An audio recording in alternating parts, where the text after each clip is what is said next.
Vamos olhar agora o nosso amigo Deltan. Ele tem uma área assim, meio messiânico, né? O Deltan Dallagnol. Conversei algumas vezes com ele. Acho que 2 vezes, não me lembro, 3 vezes, tal, quando eu estava em outra rádio. E eu fiquei sempre preocupado com aquele ar meio messiânico, sabe? Meio de beato.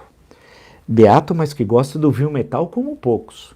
Porque as mensagens mostram que ele é muito seduzido pelo dinheiro, né? E gosta muito do dinheiro. Inclusive fazendo palestras, de acordo com as mensagens que foram divulgadas, com setores econômicos influentes e que demandam muitas vezes a justiça. E aí é um conflito de interesse. É um terrível conflito de interesse, não é verdade, senhor Deltan? Né? E palestras regiamente remuneradas, 35 mil, 40, outras dizem que era mais, outras levavam a família inteira, né? Já passar fim de semana em Fortaleza e por aí vai. Então,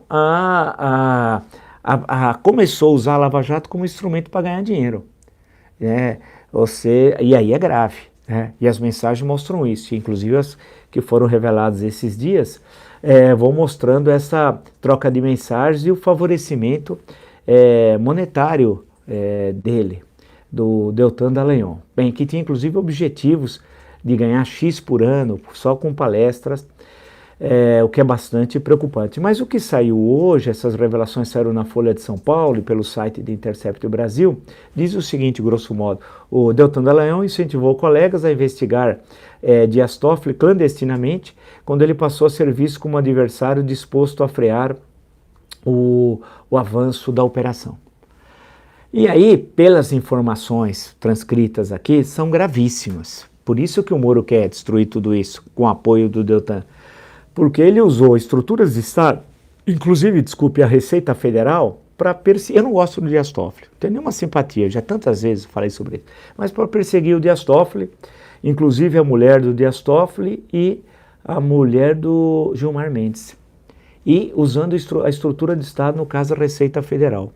Isso é muito grave. Eu não gosto do ministro Gilmar Mendes, não tenho simpatia com ele, nem tenho também com o Dias Toffoli.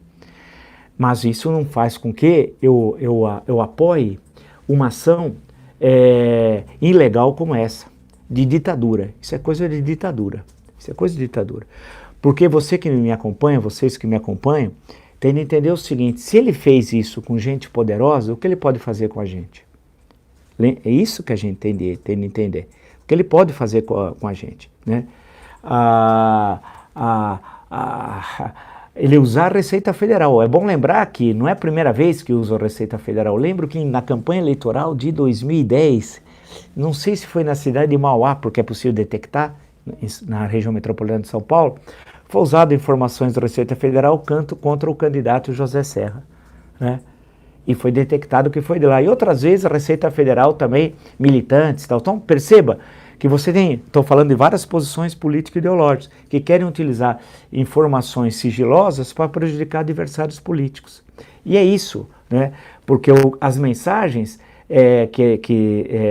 que são apresentadas aqui, claramente mostram uma ação coordenada dos procuradores da Lava Jato no Paraná, utilizando-se de contatos que tem na estrutura de Estado, especialmente na Receita Federal, para buscar dados para coagir o Dias Toffoli e também a esposa e o Gilmar Mendes através da esposa. Eu insisto que eu não tenho simpatias, e tantas vezes já mostrei isso durante anos, escrevi, falei em vários órgãos de imprensa e tal. Agora, isso é uma coisa, eu discordar das suas decisões.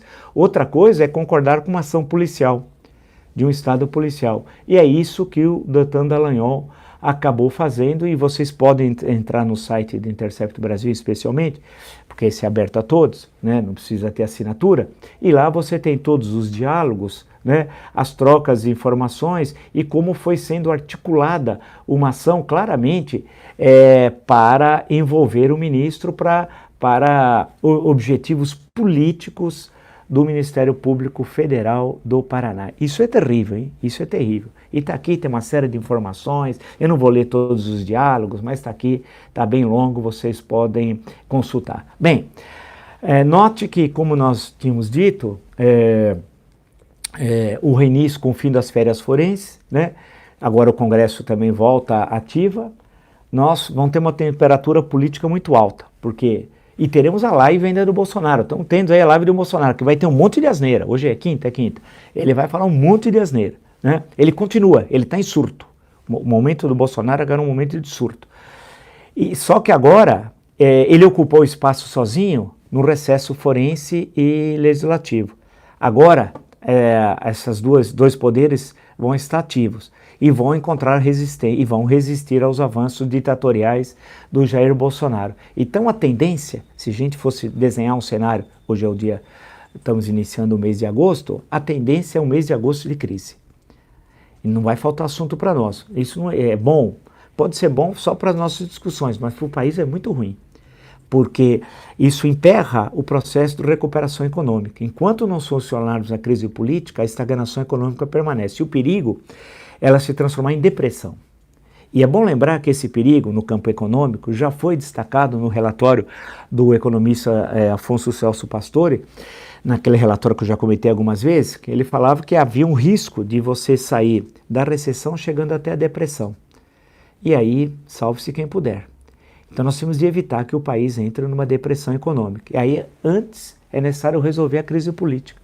Porque o Bolsonaro fez tudo isso, como eu falei no início da nossa conversa hoje, todas essas falas dele nessas 2 semanas foi para desviar do foco central, que é o desastre administrativo do seu governo. Então todas as falas sobre INPE, sobre a luta armada, sobre tudo, aí ele falou sobre a questão dos mais médicos, etc. Ele falou sobre 500 mil coisas aí. Tudo foi para tirar o foco. Foi para tirar o foco do desastre administrativo do governo. O governo é um desastre. A gestão econômica é um desastre. Os resultados são péssimos. Veja que ele quis desviar o assunto ontem para falar do acordo com os Estados Unidos. Um possível acordo econômico com os Estados Unidos, né? Mas espera, nem foi ainda referendado o acordo com a União Europeia, que tem a ver o acordo com os Estados Unidos? Não tem nada a ver uma coisa com a outra, né?